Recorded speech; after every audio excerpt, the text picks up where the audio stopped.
ప్రభువు మందు ఉన్నాడు. భయపడవద్దు, నేను నీకు తోడుగా ఉంటాను. ఐ యామ్ విత్ యు అంటున్నాడు యేసు ప్రభువు. నేను నీకు తోడుగా ఉంటాను. చూడండి, మీరు భయపడవద్దు. క్రీస్తును కలిగినటువంటి వారు ఎక్కడికి వెళ్ళినా భయపడలేదు. చూడండి ప్రియులారా, దానియేలు సింహపు బోనులో వేయబడినా భయపడలేదు. ఆ షడ్రకు, మేషకు, అబేద్నెగోను అగ్నిగుండంలో వేయబడిన కూడా భయపడలేదు. ఎందుకంటే దేవుడు నాకు తోడుగా ఉన్నాడు. దేవుడు నన్ను కాపాడగలడు. ఈ యొక్క మహా ఉపద్రవము నుండి, ఈ భయంకరమైనటువంటి సముద్రము నుండి నన్ను రక్షించగలిగిన వాడు నా దేవుడు. ప్రార్థన మాత్రమే చేస్తాను. ప్రియులారా, ప్రతి విషయంలో కూడా మనం ఏం చేయాలి? ప్రార్థన చేయాలి. ప్రార్థనే మనకు సహాయము. నేను నీకు తోడై ఉన్నాను, నీవు భయపడవద్దు. ఏమన్నాడు?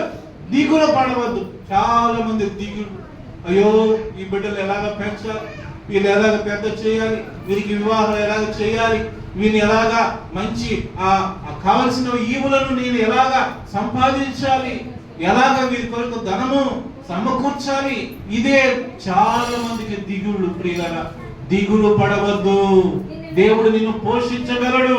ఈ లోకంలో సృష్టించాడు, నీకు ఆరోగ్యం ఇచ్చాడు, ఇంతవరకు నిన్ను నడిపిస్తూ ఉన్నాడు, నీకు పిల్లల్ని ఇచ్చాడు, ఈ లోకంలో ఆస్తిపాస్తులు ఇచ్చాడు, తినుటకు జీవించడానికి అన్ని కూడా సమస్తము దేవుడు సమకూర్చాడు కదా. ఎందుకు దిగులు? దిగులు పడవద్దు.